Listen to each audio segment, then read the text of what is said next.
Hey folks, welcome back to Ndaba Africa. This is Chris once again. It is sad news that I bring with the reported passing of Capitol Police Officer Brian D. Sicknick, who apparently succumbed to injuries or something that occurred to him during clashes with the thugs that appeared at the Capitol building on Wednesday, the 6th of January, 2021.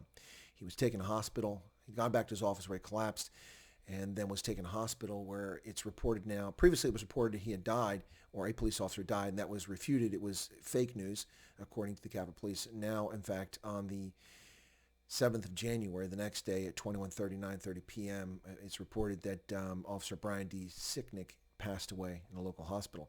Our regrets and condolences to the Sicknick family. This should never have happened, and it's unacceptable. It's intolerable. For those of us who are gathered watching this group of thugs who had arrived before protesters began arriving at the Capitol building and were already formed up along the steps in front of the barriers. As people arrived, they tried to exhort and encourage people to get involved in their shenanigans. And almost no one in the hour that I was present from 1 until 2 p.m. bothered to get involved. Most dismissed them as a bunch of loons and wanted nothing to do with them. And were quite happy when police pepper sprayed them and pushed them back. Yet they continue to try to exhort people to get involved in their nonsense. Now,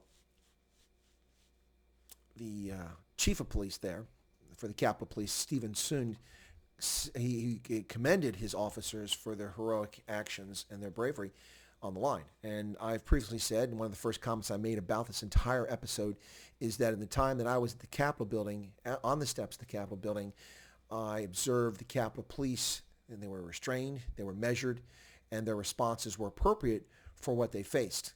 I also commented that they were woefully short of manpower and that they hadn't even defended the perimeter, let alone defended it properly, which was quite an odd situation.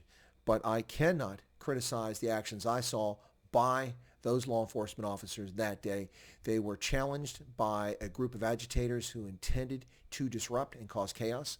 And in fact, he called them criminal riotous. He said criminal riotous behavior is what Sun said of their behavior. Can't disagree with that. Their behavior was already criminal, and I have video footage which I make available and offer to any law enforcement agency that needs it in order to prosecute these criminals who clearly came there to agitate and distract from the events inside and cause this effort now, this pretext to steal liberty from Americans and castigate law-abiding citizens who follow their constitutional prerogative and rights to seek redress from the government, which is what happened for 500,000 of us there. These jackasses were troublemaker, and apparently they have caused the fatality of a Capitol Police officer, and our regrets and our sadness and our thoughts and prayers to his family and loved ones. Now, in addition to this, earlier in the evening before he passed, the police chief announced his resignation. The police chief is Stephen Sund, as I mentioned. Now, when I heard this in the news, I thought, okay, all right, someone's taking responsibility. But his resignation doesn't go into effect until January 16th. That is 9 days from when he announced it. What's that all about? This was an abject failure, but not just by Sund, just by Bowser, the mayor of D.C., was an abject failure. The complete absence of D.C. Metro Police anywhere in visible sight, no physical presence. Where was the National Guard that she ordered up? Of course, she ordered a ridiculously joke force of 100 who weren't armed, and the ones I saw, the 4 National Guard that I saw were either on top of a building or appeared to be National Guard, and 2 that I saw sitting in an unmarked GSA, General Service Administration, plate vehicle just outside the White House on Pennsylvania Avenue. That's it. Didn't see either National Guard from anywhere.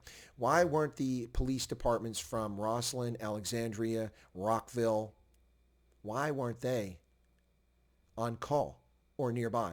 Where were SWAT teams? Where was the reserve force?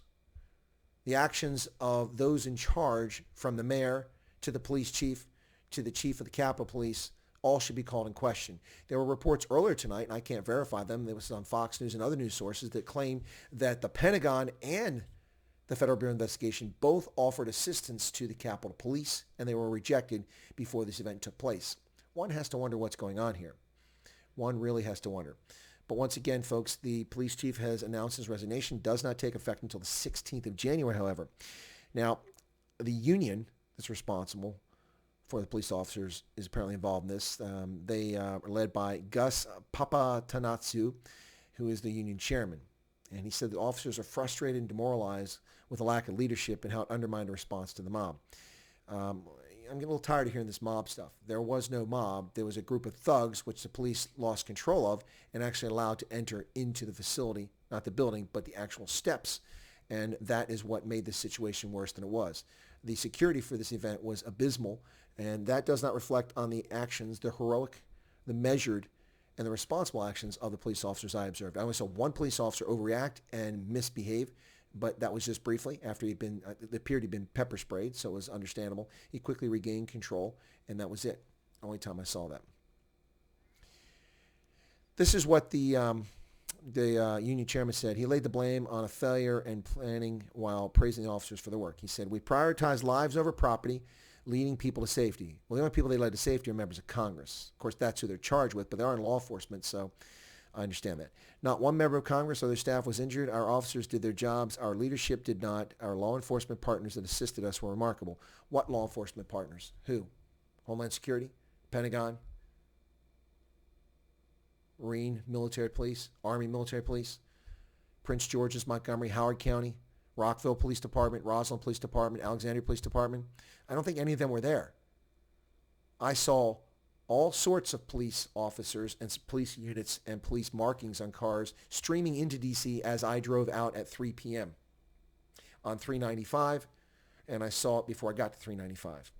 So I don't know what they're talking about, who their partners were. Who were their partners? Anyway, folks, the police chief for the Capitol Police has announced his resignation, not effective until 16 January.